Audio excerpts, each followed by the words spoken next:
Olá, hoje nós vamos falar daquele que é considerado pela crítica o maior escritor brasileiro de todos os tempos. A nossa literatura, ela vai começar, não uma literatura brasileira, como você sabe, mas uma literatura sobre o Brasil, lá em 1500 e até os nossos dias de hoje, ele ainda é considerado o principal expoente da nossa literatura. É um polígrafo. É aquele escritor que vai ter a excelência de ser um grande contista, considerado um dos melhores contistas do mundo, são mais de 200 contos, um grande poeta, um crítico literário, um cronista do seu tempo e um excelente prosador. De quem estamos falando? Do grande bruxo do Cosme Velho, Machado de Assis. O presidente da Academia Brasileira de Letras, o perpétuo patrono da Academia Brasileira de Letras. Machado de Assis, que teve uma vida um tanto quanto difícil na sua infância. Ele que vai perder a mãe bastante cedo, órfão de mãe, vai ter um pai humilde, um pintor de paredes, mas de uma forma autodidata ele vai crescer e vai se tornar essa pérola da nossa literatura, esse orgulho nacional. Machado de Assis, que vai se casar com Carolina Xavier Novaes, irmã de Faustino Xavier Novaes. Ele vai revolucionar a nossa literatura. Ele começará com aqueles romances de amadurecimento, Helena e Yaya Garcia, A Mão e a Luva, Ressurreição. Mas aquilo que hoje, de fato, vai nos interessar é a fase realista machadiana. Aquela obra que é considerada uma das 100 essenciais obras da literatura brasileira, segundo alguns críticos. Memórias Póstumas de Brás Cubas. Esta obra que vai ter grandes inovações, os capítulos curtos, a ironia mordaz, a ironia cáustica. Nesta obra nós vamos ter um narrador em primeira pessoa, Brás Cubas, que vai contar a sua vida. E para que você observe de forma bastante atenta, perceba nessa fantástica adaptação fílmica, ele, Brás Cubas, no personagem do grande ator que é Reginaldo Faria. Normalmente se começa uma história pelo começo, mas decidi começar pelo fim, por 2 motivos. O primeiro é que, como eu ressuscitei para ser o autor destas memórias, eu não sou um autor defunto, mas um defunto autor. A sepultura para mim foi outro berço. Segundo é que a história fica renovada e moderna. Moisés, que também contou sua morte na Bíblia, começou pelo nascimento e não pela morte. Aliás, essa é uma diferença radical entre minha história e a Bíblia. Fantástico. Esse Machado de Assis, realista, autor de Memórias Póstumas e Brás Cubas, Dom Casmurro, Quincas Borba e Memorial de Aires, ele vai ter como um traço bastante forte o pessimismo. Mas o pessimismo machadiano é um pessimismo que chega a ser nihilista.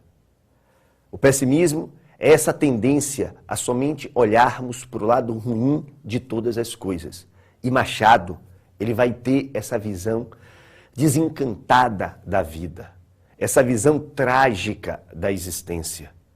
Machado de Assis, um cético, um ateu, que quando estava no leito da morte, já nos seus últimos momentos, a sua secretária perguntou se era para ela chamar um padre e ele disse não, seria hipocrisia, pois eu não acredito. Então, este Machado de Assis, irônico, da ironia corrosiva, esse Machado de Assis que vai nos mostrar um humorismo, aquele riso de canto de boca.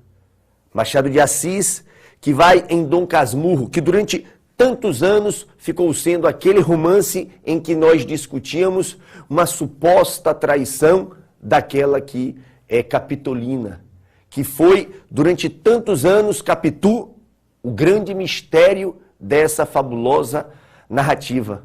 E hoje nós fazemos um outro olhar. Nós temos um outro ponto de vista. Porque esse narrador, Bento Santiago, perceba a importância do nome. Bento, o abençoado de Deus, filho de Dona Glória. Santiago, apesar do caráter santo, ele que vai para o seminário, ele tem Iago. Importante você lembrar que Iago, personagem de Shakespeare, que Machado de Assis lia bastante. Iago que vai instigar no Mouro, Otelo, o ciúme. O ciúme que é esse tempero da relação. E se você excede nesse tempero, você estraga a relação. Otelo que mata Desdêmona e depois, descobrindo a sua inocência, se mata. Então, nesta obra, a suposta traição ou não traição, ela não tem grande importância. E quem primeiro nos mostra isso, uma norte-americana chamada Helen Cadwell, que vai fazer um fantástico estudo chamado, em Dom Casmurro, The Brazilian's Othello. Aqui nós vamos ter Bento Santiago, aquele indivíduo arruinado, aquele advogado que vai tentar, através da sua escrita, ele que quer atar as duas pontas da existência e restaurar na velhice a adolescência. Ele quer tentar culpar aquela que foi a razão da sua existência, ele que se sente traído pela mulher, que é a representação simbólica da vida, e traído pelo seu melhor amigo, que se chama Ezequiel Escobar. Não é à toa que Bento e Capitu, homenageando o amigo Escobar, deu o nome do filho Ezequiel para mostrar o amor, o carinho que eles tinham por esse companheiro. Então, meus amigos, em Memórias Póstumas de Brás Cubas, nós temos Brás, esse anti-herói, porque na galeria de personagens machadianos, você não tem o mocinho, a mocinha. Nós temos sim aquela crença que o ser humano, na sua essência, é interesseiro, é egoísta. Na sua essência, o ser humano é mau, porque o mundo foi criado para o mal. O homem foi criado para o mal. Então, por melhor que seja a sua ação, sempre Machado de Assis vai nos mostrar, você tem um interesse escuso. Observe bem esse trecho de Memórias Póstumas de Brás Cubas, para você aprender melhor. Meu pai, logo que soube dos 11 contos, obrigou-me a fazer as malas e me levou a um navio que ia para Lisboa. No primeiro dia, pensei em me matar. No segundo, em virar padre. No terceiro, em beber até cair. No quarto, pensei em escrever uma carta para Marcela. No quinto, comecei a pensar na Europa e no sexto sonhava com as noites em Lisboa. Em 6 dias, Deus fez o mundo e eu refiz o meu. Não tem como você não tirar o chapéu para Machado de Assis.